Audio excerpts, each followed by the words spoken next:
So we need to start with a legal disclaimer. All views expressed are our own and do not represent the opinions of any employers, organisations, or clients for whom we work. Any recommendations or advice given in this podcast may or may not be right for you depending on your circumstances. Please bear this in mind before taking any action. Charting Tracks is brought to you by Chris O'Gorman, Amir Yaqub, and Ben Hennessy-Garside. Chris is a digital marketing strategist and digital manager. He's worked previously for Sony Music and was the head of digital at Capitol Records UK. He currently runs a digital marketing agency and develops music artists, working on brand development and marketing strategy. Amir is a record producer, Grammy Award-winning engineer, a co-owner of Bison Productions recording studios in East London, and the director of Garnish Music Production School in London. Ben is me. I is Ben. I'm a singing coach, multi-instrumentalist, composer and producer. In the past, I've worked in music instrument retail as a record label scout, a live sound engineer, and I'm currently a lecturer at Leeds Conservatoire teaching voice to popular music students alongside being a dad and a husband. This is the 11th episode of Charting Tracks and is the second of 3 in which we discuss the art of performance.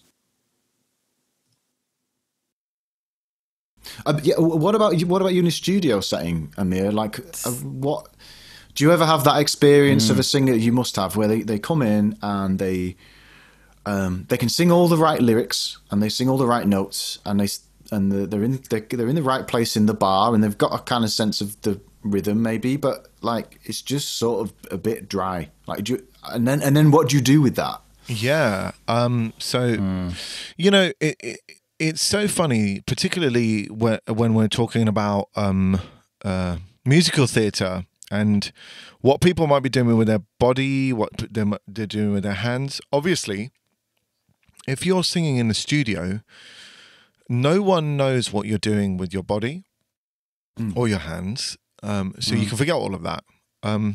But you have to be able to convey the right emotions on the record.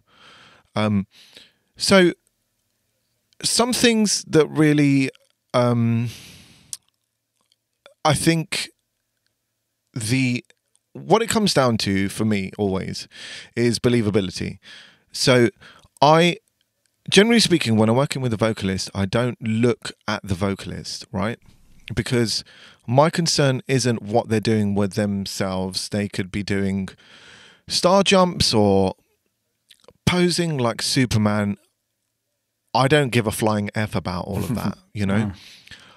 I give a damn about how it translates onto the record. Yeah. So if I don't believe what is being sung, no one else is going to believe it. And I can guarantee that for a fact. Because I've grown up listening to voices and really loving voices. Primarily, that would be the instrument that I would be attracted to the most on a record. And my favourite vocal performances have always been the ones that I believe. The ones where the lyric and the melody and the performance all match and mesh together to make me want to laugh or cry or sing or dance or whatever it is, right? And that's what I'm personally looking for. So I always create a visual barrier between myself and the singer. Even if the singer is right in front of me, I'll just turn away or I'll close my eyes. That also gives them a level of privacy as well. So they can make all the funny faces they need to make to get to the notes and all of that kind of stuff. So yeah. One thing that springs to mind is...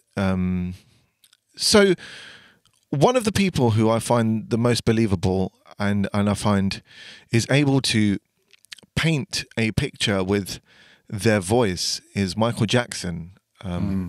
Michael Jackson had a wide range of things that he could do. He could be angry and aggressive on a record. Think about, They Don't Really Care About Us. That's a angry, emotive record. Or he could be soft and tender, sort of like She's Out of My Life or Lady in My Life. Two vocal performances where he's really done that. But the things that sticks out most to me is a story that was told about Michael Jackson. James Ingram, who was one of the writers of Pretty Young Thing of the Thriller album, said that when they were recording Michael Jackson's voice, he would see him at the microphone and then he would disappear, and then he would come back onto the microphone for the next line. And when he took a closer look at what was happening, Michael Jackson was going off for a second, and then he was dancing, and then he jumped back on the microphone.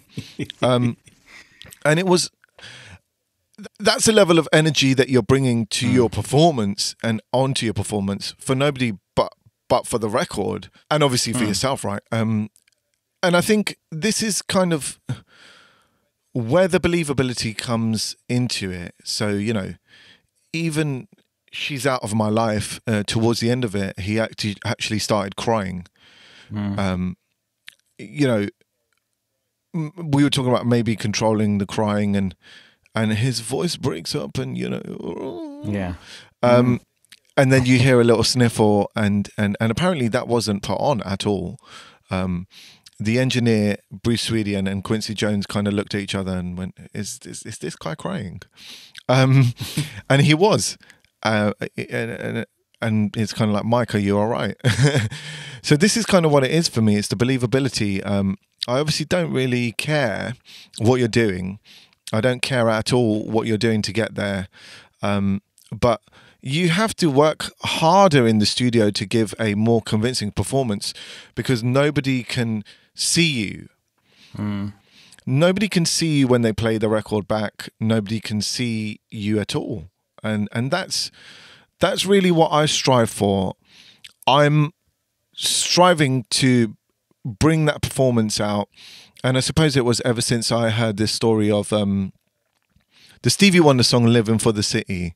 So the engineers, Robert Margouleff and Malcolm Cecil, they kept stopping Stevie Wonder mid-take, because he was singing, and obviously a young Stevie, he was like 21, 22. He could sing. But the song was about the grit of being a black man in this city, and it was and he'd have sounded too good and too sweet. Clean, yeah. And they wanted to get this rawness out of him, so they kept stopping him mid-take.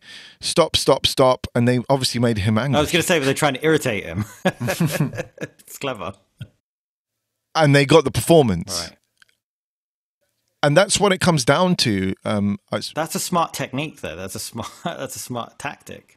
You got to, it's a fine line. You're going to piss some people off, but for me, I think ever since particularly I heard about things like that, it's been about believability, and sometimes even overdoing it. Just overdoing it. It's not going to come across as overdone. And when I say overdoing it, I don't mean over-singing. I mean overdoing the emotion. Because it's not really going to come across. And so you have to do a little bit more when you're in the studio, because nobody's going to see you performing this. Yeah. They're going to play it. It's going to be in their ears. And they're going to kind of like make up their own little story about how you were feeling when you sang that song. And so you have to heighten that sort of emotion in a quite a controlled environment where you don't have an audience to feed back off of, and you don't. Yeah, which absolutely. Is tricky to do, isn't it? Yeah, it is. And luckily, and this is this kind of goes back a little bit to the beginning. You have the chance to do it over and over again in the studio. We have the chance to perfect the performance, right? And then you can try different things, I suppose, like that tactic, like they use Steve. So you can try different things in the studio to get that out of them, That's right. But also the thing I love about studio performances is that when we're done and when we've done the record, you then have a reference point for the live performance. So, if there is a song where you need to be particularly angry or whatever, you can actually put yourself into that position where you were like, I remember how angry I was when they kept restarting that tape, and I want to take that energy and channel it, and maybe it'll come across better in a performance. You can even be angrier now that you have a reference point as to how to perform and be in those situations. So It's all about believability in the studio. Yeah. It's all about that. And that's the thing, believability in an environment that's kind of quite controlled and quite not dry. I mean, physically dry, because obviously in a studio you're trying to. Is that the right phrasing? Trying to make it. Yeah, I know what you mean. Yeah, it's a cold environment. Yeah, right. You don't have the feedback of the audience going. Yeah. Hey, you know. Yeah. So yeah, it is. I mean, obviously, my role as a producer, particularly when I'm working as a vocal producer, is to give good, positive, constructive feedback at all times and to coax the performance out of them, that I want on the record out of them. But you know, sometimes that does mean actually knowing when to stop as well. So if I feel like we're not going to get that performance today, luckily there's no audience who's waiting for you to perform. Yeah. And so I can just say, let's cancel this for today and come back tomorrow or next week or whatever. Right. That's the thing, isn't it? Yeah. No, that's the good thing about the studio. You can't do that in live. You got to give that performance. You try. Your audience might not be happy. Exactly. Come back tomorrow, guys. Not feared, innit? Yeah. Yeah. I mean, I'm presuming that the sessions will go more smoothly if the artist can bring some of that stuff with them into the studio rather than having you coax it out of them. So, I mean, that's 100% correct. Yeah. And one thing I will say is recently, when I'm re-recording something with an artist, a song that we recorded maybe 3 or 4 months ago, and me and the management were listening back to the song, and we were saying, you know, we feel that we could get a better performance. Not because she's rubbish, she's actually amazing, but she didn't know the song as well as she does now.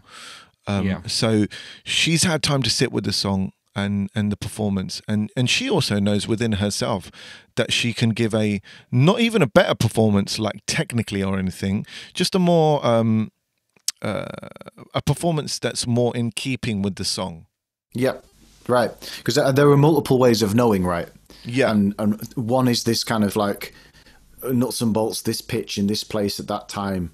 But then there's this other, which is like deeper, like it's as a creative artifact. There's a sense of it being like a narrative or there's the meaning behind the song. And quite often it's difficult to hold all of it at once. I notice the thing that often happens with my students where maybe they're writing their own stuff, and in the process of writing, they're really in the song, like they understand it quite deeply because they're coming up with it on the fly, like this is fresh for them. So there's like there's a newness and a truth to it for them that's kind of closer to home.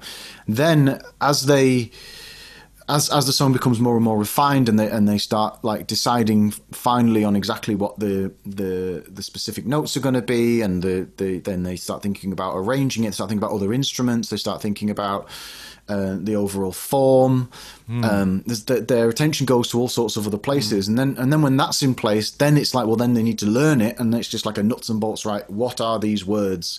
And I need to say the right word on the right pitch at the right time, and then they move into this kind of more nuts and boltsy kind of hard and fast place. But then they often need to then come back and rediscover the song with that same connection to it that they had in the first place. Yeah, of course. And so they'll often need like a little bit of we'll go back into that. And sometimes the song becomes different and it gets reimagined on the back end of all of that process. And so the interpretation, although the lyrics might be the same, but the interpretation might shift a little.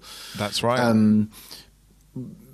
Having sat with the thing for a while, they've more potential directions for the song, the song might go. But it's almost like you can't get to that place of excellence without doing your nuts and bolts practice. Have to do it. Have to do it.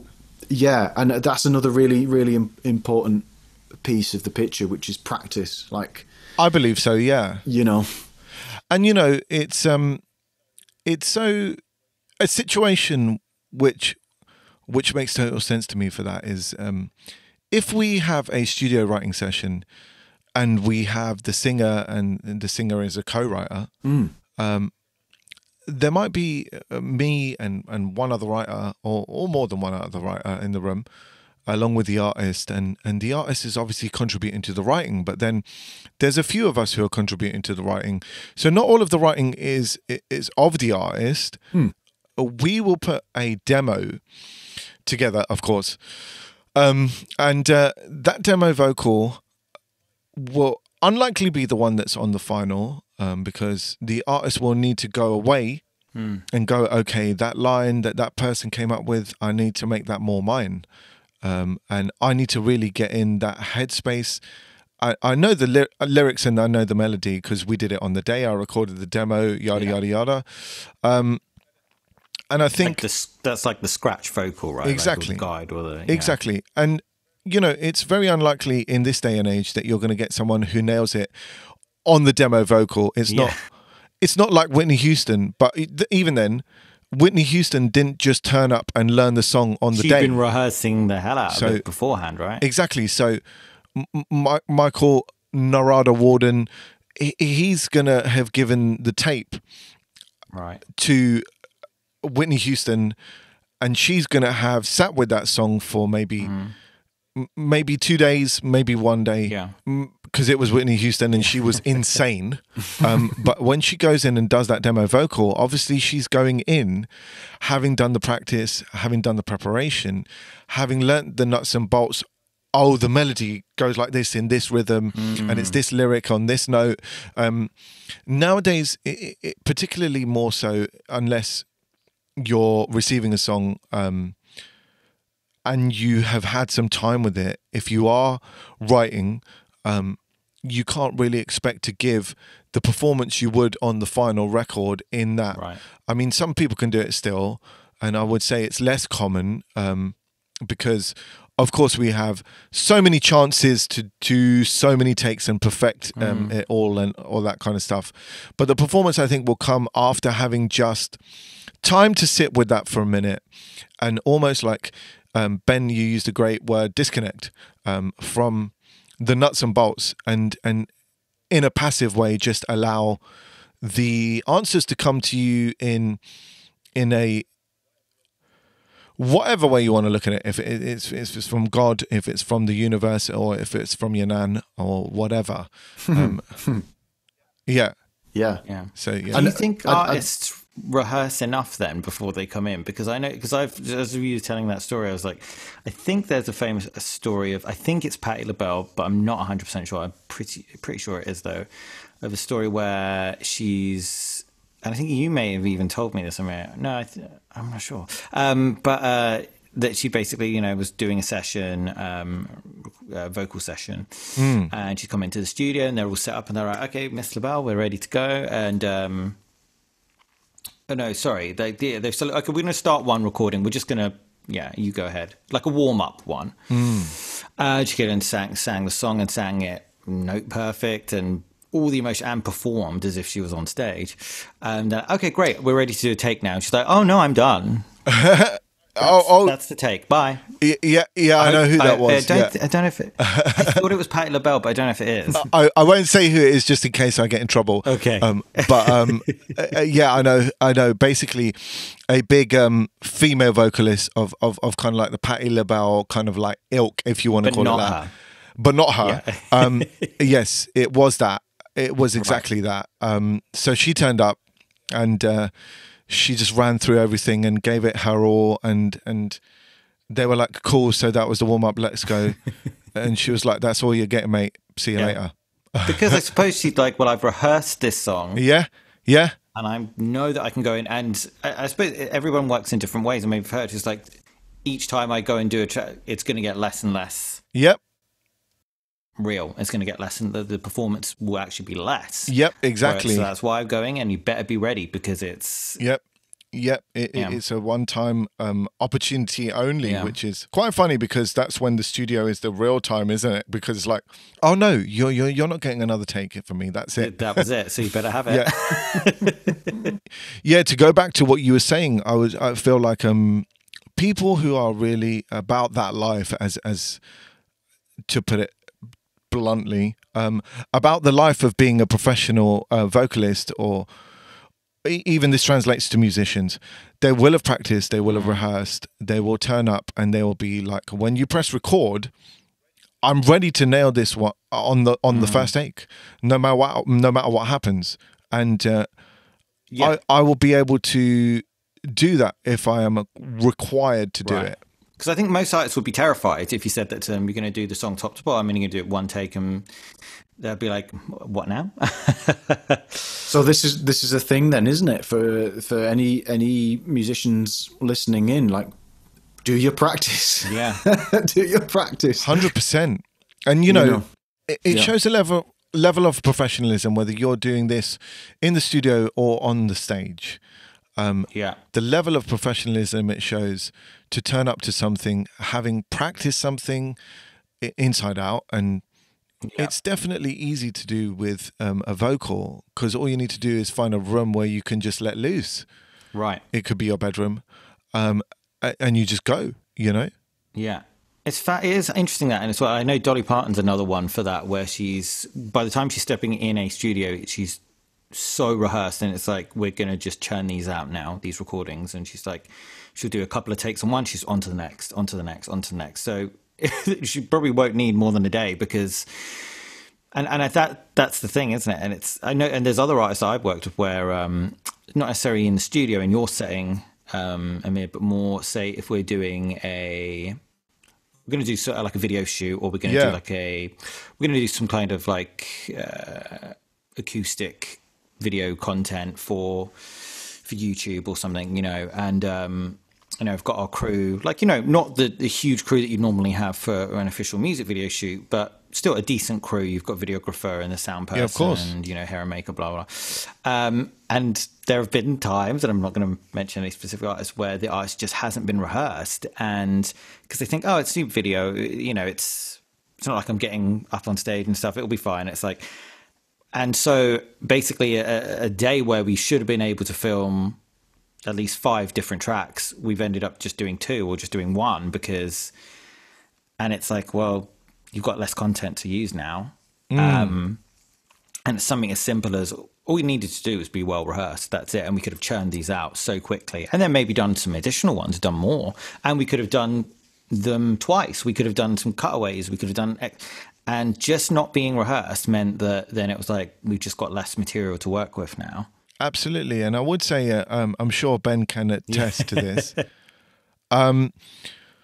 When you rehearse more, you get better quicker, obviously. But you're also, what you're going to end up doing is you're going to end up being more prepared no matter where you go. So let's say, for instance, before you needed to rehearse a song for 2 days before you could get into your performance. Maybe now, because practicing, you can do it in 2 hours.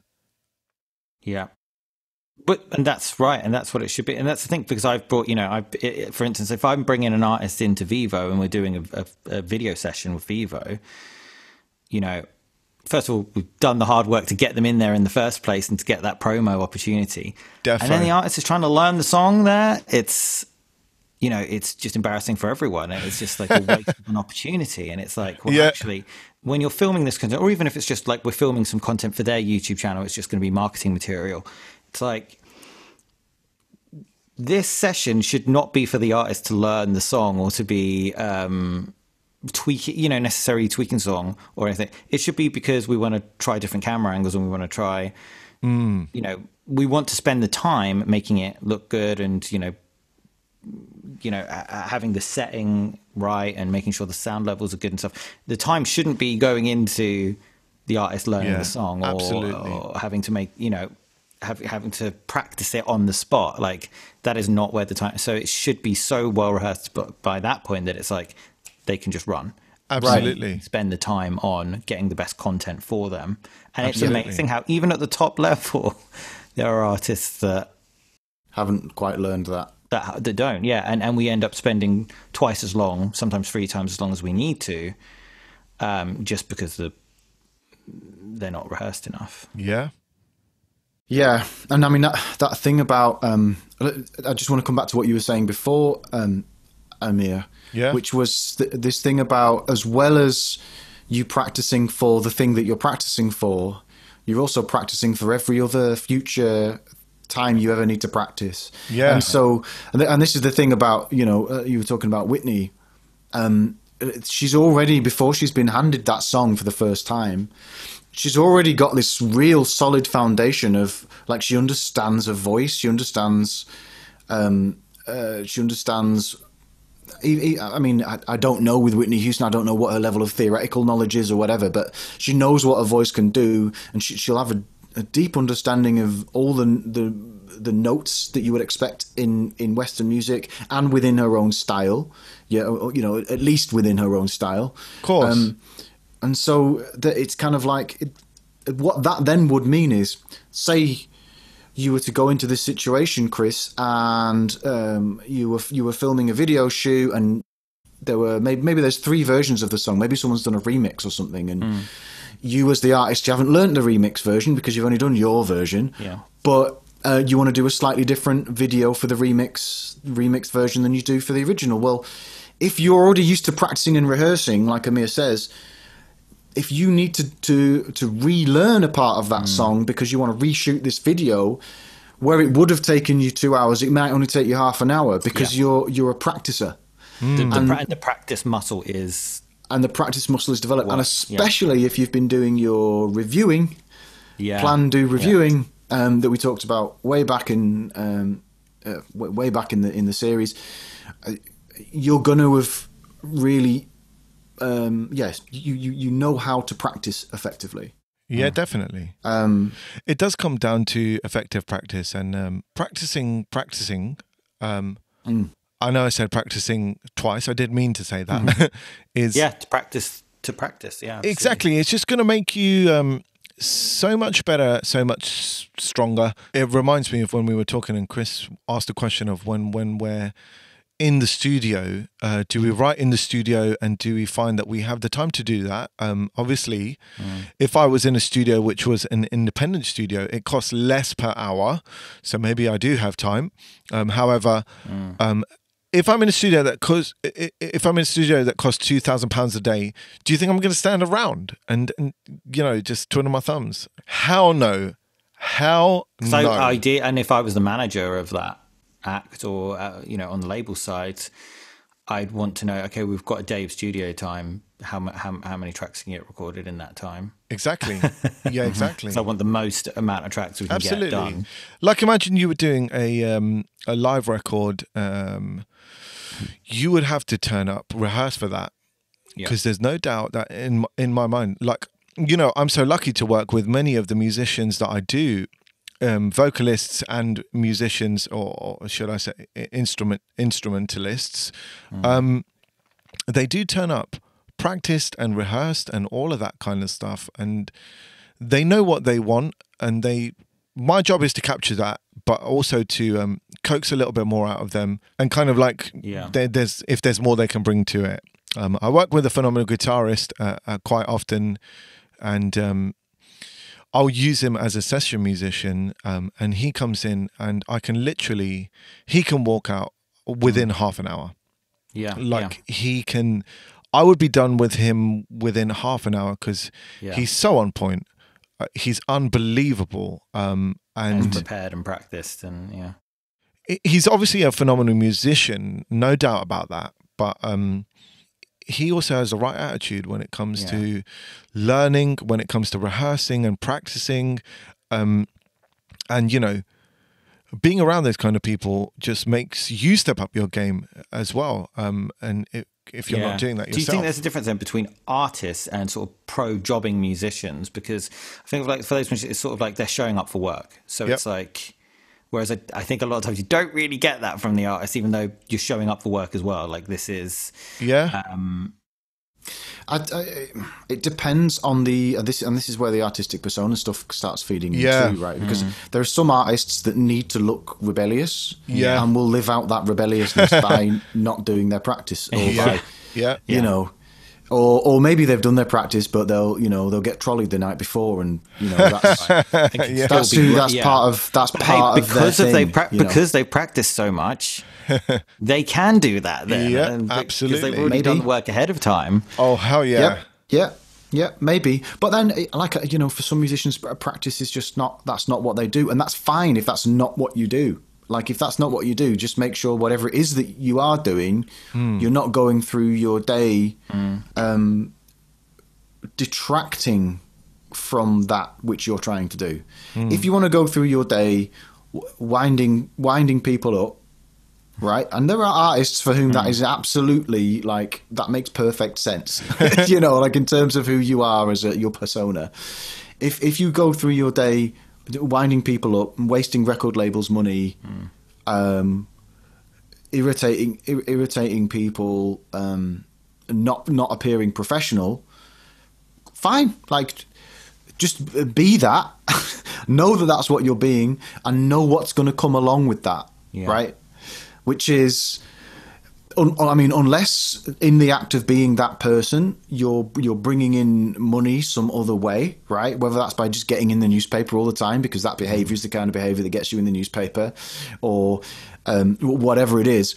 Unless you're bringing money in, then the label's not going to hang around and put up with that for very long. Yeah.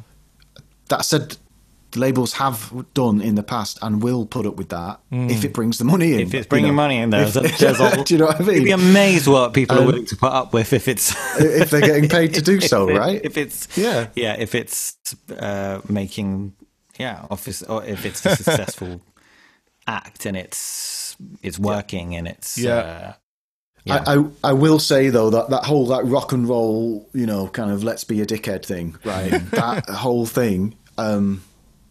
More and more artists that's a persona, and they know it's a persona, and they're very good at acting that out, but they don't actually live that way. So and they won't do that. They won't inflict that on people. Inflict that on producers. They won't inflict that on label professionals. They won't inflict that. Yeah, that's just what the public sees because it's a piece of art, and they see it as such. So it's perfectly possible to act that out and not be that in your everyday life. But, nonetheless, some people will choose to do that. And so... The thing is, there's a certain amount of acting, like the ability of acting. There's a certain amount of acting that goes into pretty much all performing, I think. Because even if you are the artist that lives like every word of your kind of lyrical content, you're not feeling that in the moment, every single moment. There's just no way that, because you've got a stage time, you're not going to go, wait, I have to feel it. So I can't go on stage until I feel it. Good luck with that. Because you can tell the difference between the professionals and the people who want to do it for fun. There, can't you? And hey, if you're like, I'm going to be the type of artist where actually I'll go live on YouTube or whatever, when I want to, when I'm feeling it. Okay, fine. That's you've carved out a way to be able to do that, and then to say I'm only ever going to perform when the mood takes me. Okay, fine. Then in the digital age, there's probably ways that you can actually carve out a path to do that. When it comes to actually, live performances and actually, in venues with people and stuff, once we hopefully get back to that, once the world resumes it.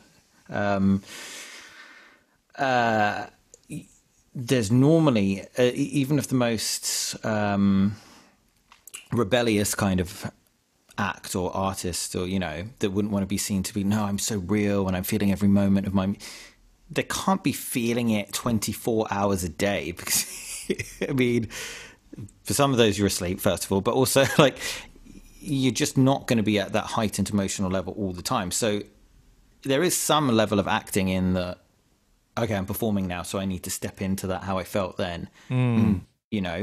So that even, I'm not saying that they're like faking it, but there's an element of sort of acting, because they're like, right, I need to remember how I felt when I wrote this, or at least step into that now for this performance. So and I don't think that's a bad thing, and I think maybe there are some artists that would be like, oh no, I can't do that. I need to feel it. I can't be like, I don't want to think of myself as acting. But actually, maybe they should embrace that a little bit more and actually think, well, there's something to be said there, and it's not necessarily as inauthentic as it might feel. Yeah, even acting isn't inauthentic, right?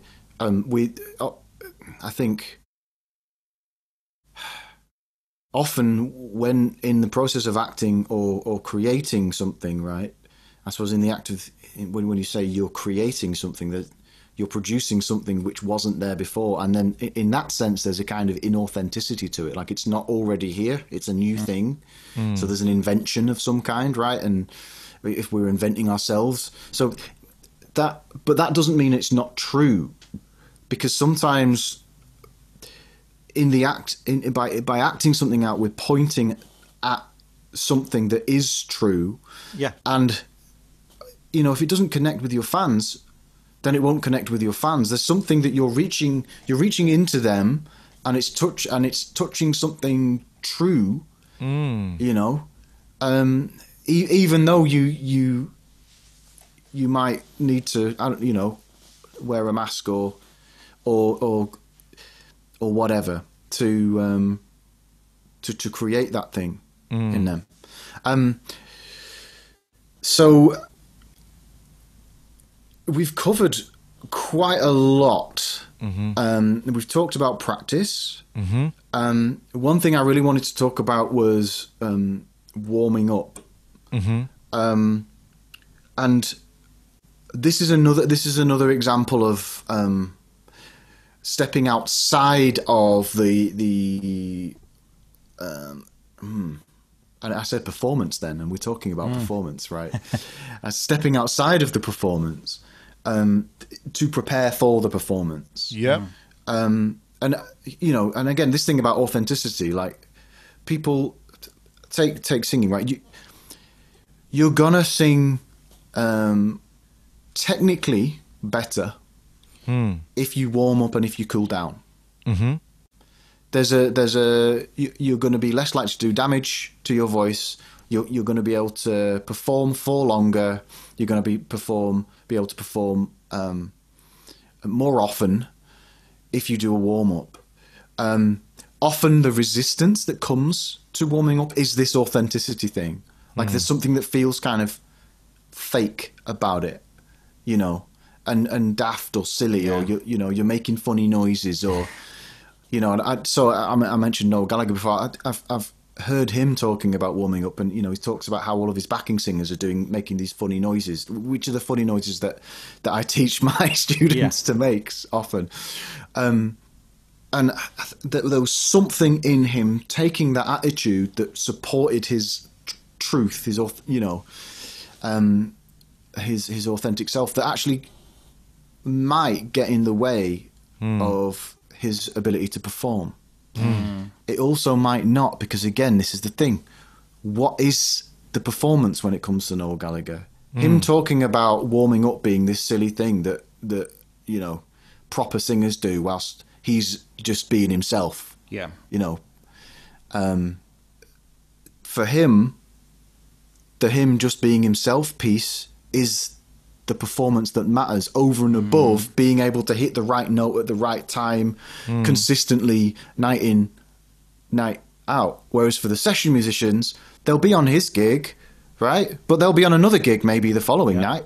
Or I mean, it depends how often he's performing. So they aren't just thinking about living in this artistic persona box. It's like they've got to bring the nuts and bolts. They've got to be the machines. That's the thing, because if he can, like Noel Gallagher can miss a note or whatever, and not quite hit a note or sing croaky or something, or and the fans will probably lap it up because it's the edginess of it that they love, and and he'll know that. However, he would not accept the same from his session musicians, would he? I don't know. Probably. I don't know, but I mean, I would think that it isn't just about his expectations, though. It isn't just about his expectations, though. When you're a session singer, True. They have to think about all their other clients as well. That they, Absolutely, yeah. In the day they might be, they might be doing that in the evenings, and then in the day they might have like studio gigs, or there could be a whole host of other things going on for them. And if he was the lead singer, and he was doing 8 shows a week, right? He would need to be doing his warming up. Well, that's the thing, because you're going to lose your voice eventually, so you're not going to be able to do anything. So, and that's the thing. I think you get it a lot of the rock and metal bands, don't you? And the sort of shout singing. There's a name for it. I just can't remember what it is. Well, with the screaming and the like that kind of screamo type. Yeah. Mm. And I think that, like, particularly of that genre, there's a lot of kind of like, warming up. No, this is just about being raw, and I'm just going to say, actually, no. There's a whole heap of metal singers who take their vocal hygiene, which is vocal health, really seriously. Good. And so this is the thing. A lot of this is perception. They should take it more seriously, probably, than your sort of singer-songwriter, folk singer-songwriter, because what they're doing with their voice is more demanding, or could potentially more damaging. Yeah, it can be. Again, it depends on whether you're doing it right or not, and it depends on how long you've been doing it for, and it depends on, it's perfectly possible for a singer-songwriter to be performing inefficiently, where a metal singer might be performing efficiently. Right. But I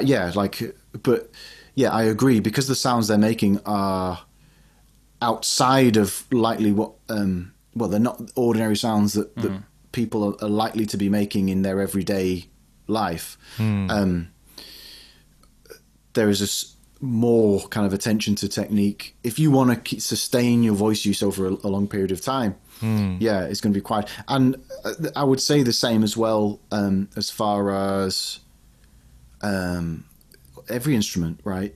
If warming up is really, really important, and it's not necessarily particularly rock and roll for you to be doing it. There seems to be, as you get into this is the thing with like that, with the metal stuff, as you get into the kind of prog metal place, there's probably a lot more acceptance for practicing your scales in advance, and there's a more of a discipline. Yeah. Right. Rather than like punk or something like that, where it's completely anti that. But then you look at punk bands and the longevity, you're probably not going to have... they tend not to have the biggest amount of longevity, do they? Even the Sex Pistols is using them, obviously the probably the most famous. Ultimately, there's... Can you sustain that, do you think? That sort of level of... I've worked with punk musicians, and there's a few, certainly the vocalists, there's a few changes often that you can make, and the whole thing will get way more efficient, and often that's enough for them. But it's finding the right balance for that, really. And often there's pressure from other people. There's people hanging around trying to be cool, whether it's people in the entourage, or whether it's other band members themselves, kind of which is, from my point of view, but then of course I'm a singing coach, I want people to have efficient voices, and that's what I'm here for,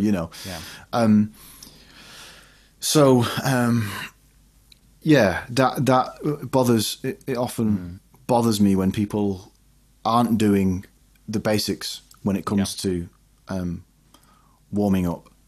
And also, I can't speak for other instruments, but I know for voice, cooling down is really important. And where studies have been done into it, there's an increase in vocal efficiency having done one. Right, cool down. Yeah, having done a cool down. It really is like being an athlete. Yeah. Absolutely. The muscle, like any other, Yeah, I would agree. And you can hear that as well. A singer, particularly if I'm working with a singer on a consistent basis, I can tell when they have and haven't warmed up. It's weird because it's just, let's say the quality of the sound is different. So, by quality, I mean, you have one chocolate bar and it tastes like not that good, and you have another chocolate bar and it tastes delicious. It's the difference between those two. Right. So oftentimes, the minute the person is on the microphone and I know their voice very well, I'll say, have you warmed up today? If I feel like they haven't and they're like, no, and I'm like, look, just at least like do 5 minutes, maybe up to 20 if you need to do whatever you need to do to get warm, and we'll just go from there, because it's not moving in the same way. Chris and I both love tennis, and we're watching Serena Williams absolutely crush it, and I was listening to the commentary of her match the other day, and the commentators were saying, it's lovely to see her every morning on the practice court at 8 a.m. And it's like, you're one of the best tennis players of all time. What the hell are you doing on the practice court at 8 a.m.? You could rest on your laurels. You could do whatever you want to do, but actually you're turning up because that's how you got great. Was doing that, yeah. And doing that every day consistently, as a singer, you're likely to sing every day.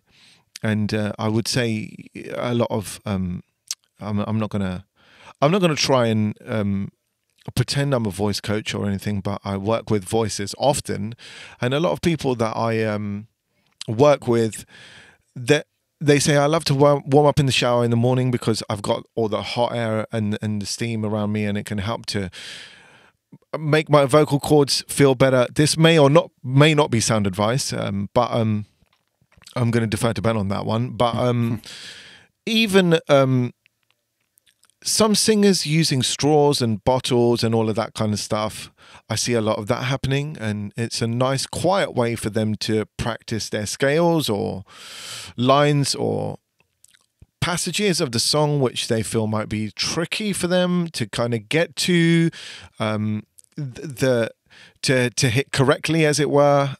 There's loads of ways of doing it. It's just about, I suppose, just about making it part of your daily routine, isn't it?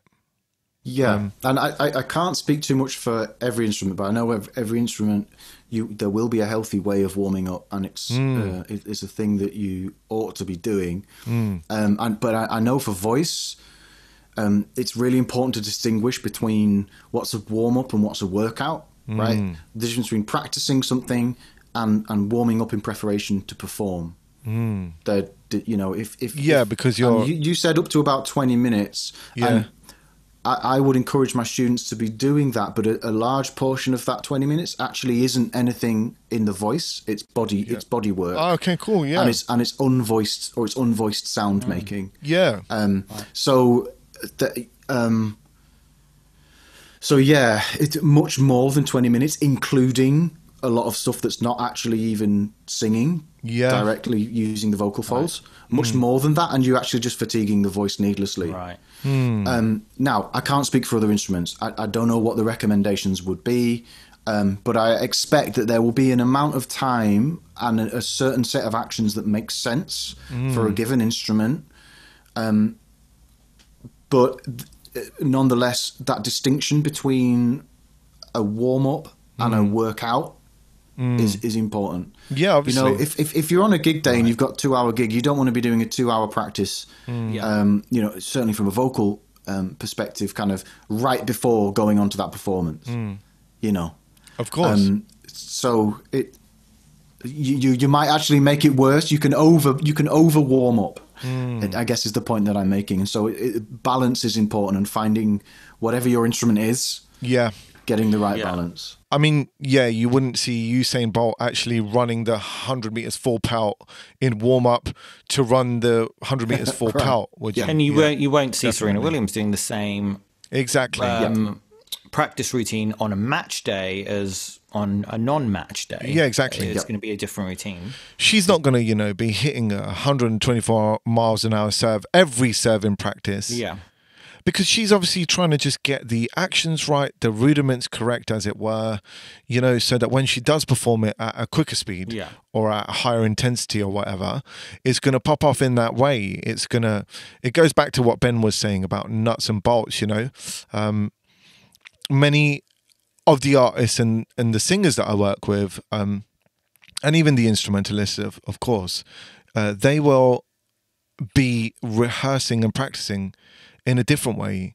On the day of the studio session, they'll be even humming the melody and making sure that they've got the timing right of the how they want to inflect this and all of that kind of stuff. And so when they step up to the microphone, it's a different story, isn't it? I've done that in practice run, and now this is it. This is me running the 100 meters now. Yeah. So yeah, practice is important though, defo. Practice and warming up. Practice and warm up, and cool down. The differentials between those three things. Yeah. Yeah. There's a right way to do it, isn't there? There's a correct way. There's a way that's not going to impact in a negative way, right? That's what it's all about. Yep, for sure. Bro times. And that brings us to the end of this episode of Charting Tracks. Thanks for listening. Please like, subscribe, rate, star if you haven't already done all of those things. We're on a bunch of different platforms. Whichever one you're on, do what you need to do. If you want to get in touch with us, that's great. We're always open for hearing from you. Just stay listening, please.